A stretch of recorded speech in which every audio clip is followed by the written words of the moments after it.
Defizitaren helburua baldin bada, hasiera batean Espainiak ezarri zuen 0,7, horrek esan nahi du, noski, ontzat ematen dela miseriaren banaketa.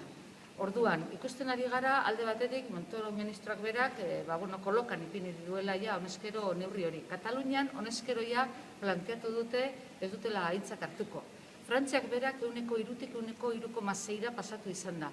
Hau da, ez da Moisesen taula 0,7ra heldu behar denik, hori ez da zertan izan helburua. Bakarrik aldaketa hori eginda, hau da, 0,7tik 1,5ra igaro eskero, badozkagu beste 500 milioi gehiago, posibilitatea, sorpetzeko posibilitatea, oraingo aurrekontuei gehitzeko.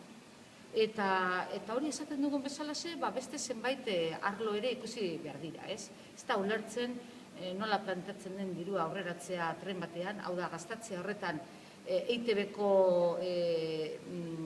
aurrekontuaren alako 3, hain zuzen ere, oraindik bermaturik ez dagoenean diru hori gero berreskuratuko denik, eta bitartean, soldatetan murrizketak egin, aldi baterako langileen kontratuak ez berriztu, hori astakeria galanta da, ez?